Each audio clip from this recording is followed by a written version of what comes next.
What's up guys, back again with a new video working on the CR250, which you guys see back there. I'm going to be putting in the rear shock, which I had sent out to factory connection, and I'm going to explain later what was wrong with the shock before and why it was sent out there, and also what they did special for me because this is a Supermoto. But right now I got all the parts behind me all cleaned up and ready to go. Even got all the bolts lined up and greased, ready to just assemble everything. And I'm gonna see if I can put this bike back together in 5 minutes. So we're gonna find out, but I've definitely had a lot of practice doing this, so should be pretty easy. And here is the YZ450 all done. You guys have seen the reveal video by now, or if you haven't, go watch it right now. That's the bike. So here's the shock all ready to go. Gonna just throw it back in the bike, and I'm gonna know right away if it's fixed or not. All right.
Oh word, look, under 20.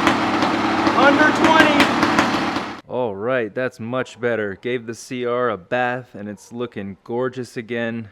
It's not starting right now. Gonna have to do a little bit of adjustment to the Electron. The weather's been getting a lot better here and it's a lot hotter. So I think this bike's so rich that I can't even get it started. But this video is all about the shock that I had sent to factory connection. And first, I'm gonna go over what was wrong with the bike. We had rebuilt this shock multiple times, and originally I thought it was just a nitrogen loss issue, that it was leaking nitro, but it turns out this shock was just not going to work. And what happened was, when I would sit on the bike, the initial stroke would be so soft and the bike would rebound instantly.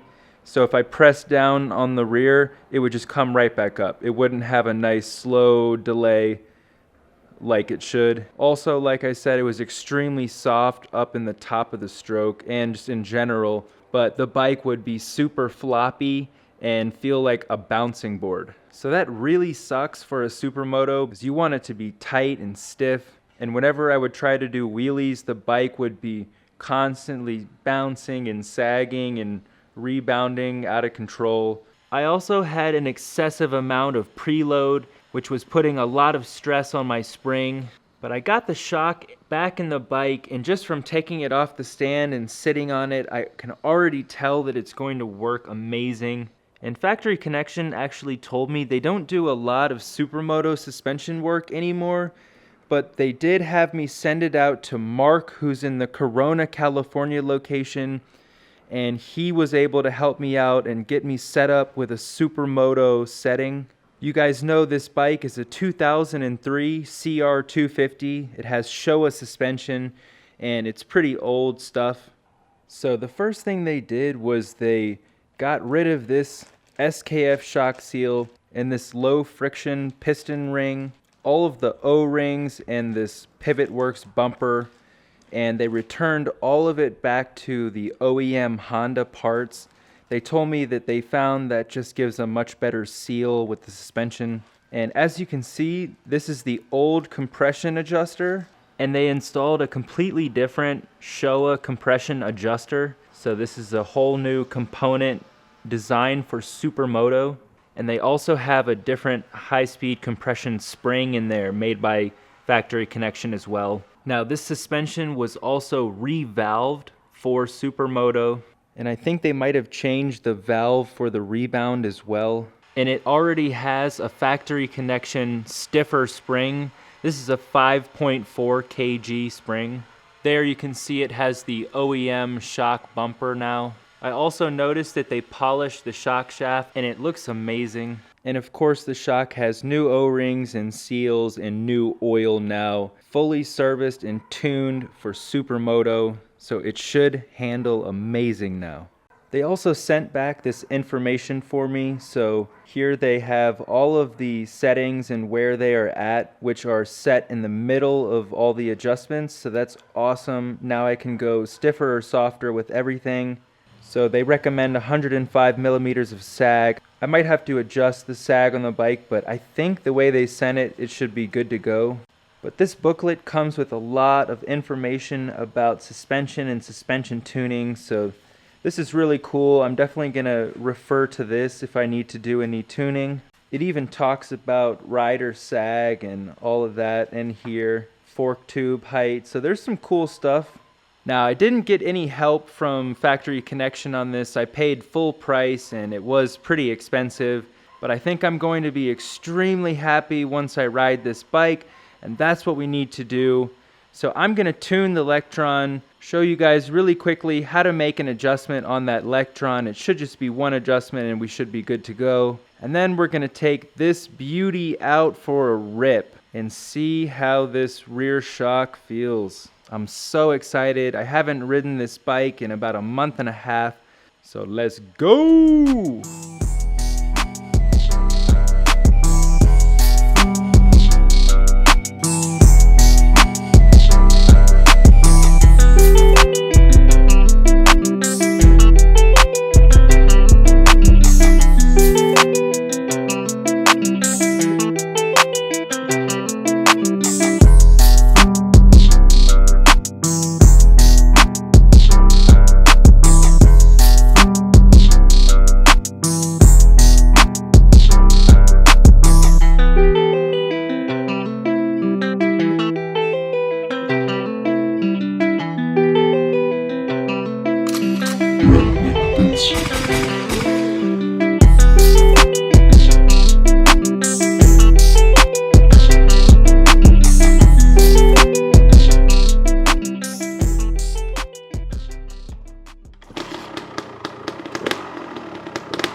Yes, it is finally time. I am so excited. I'm also very nervous. That's why I got the jacket on. Haven't ridden this monster in a while. So I'm gonna take it chill.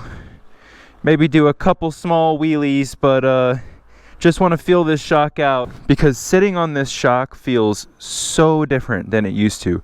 And it is extremely stiff. It doesn't move much at all.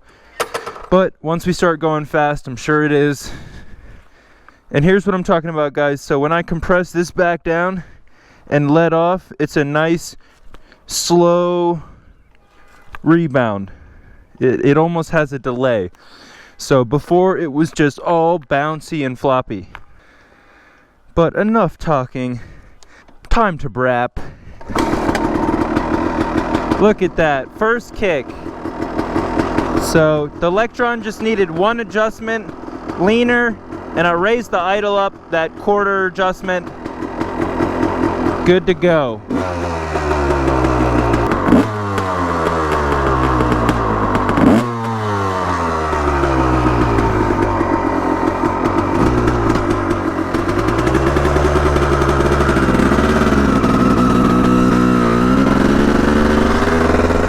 Woo-hoo-hoo!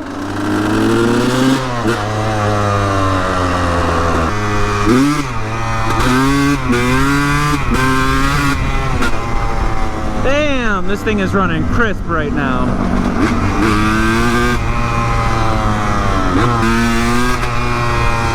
Oh my God, it feels so good!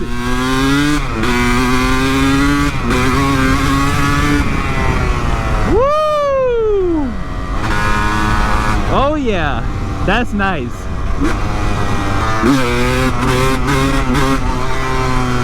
Oh my God, it feels so good to wheelie. That's what I'm talking about. This thing is way smoother.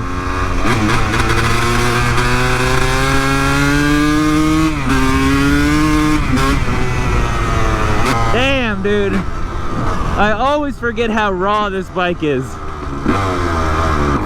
Monster.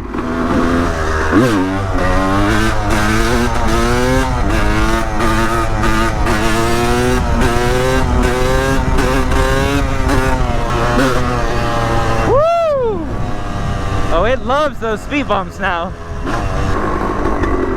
Woohoo! And it likes to slide, damn. This bike likes to do everything now.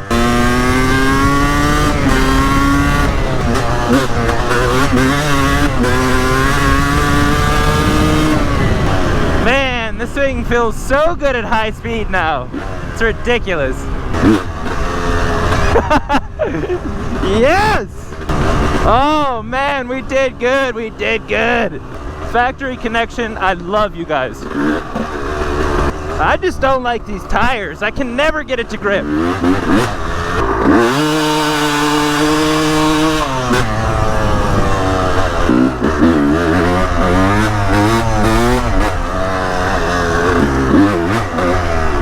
Woo! God, this thing comes up fast. Holy shit.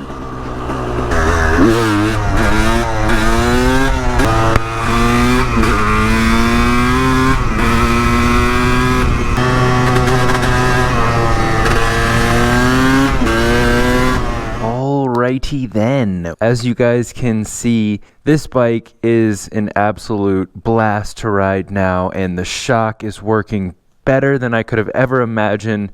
So thankful that I sent it to factory connection. But I was a huge dickwad and forgot to put another tie right here. I just used safety wire. And since I didn't do that, I have a huge mess. I should have another CR250 video coming at you guys tomorrow. I'm trying to do 3 videos in a row if I can. Today, tomorrow, and Friday we could have full throttle films videos. But we're going to be talking about this chain which you see right here, and that is actually the cheapest chain that you can buy. It costs $25, and the fact that it's still on this bike should say that it works.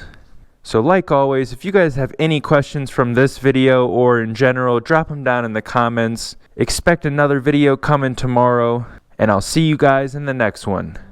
Peace.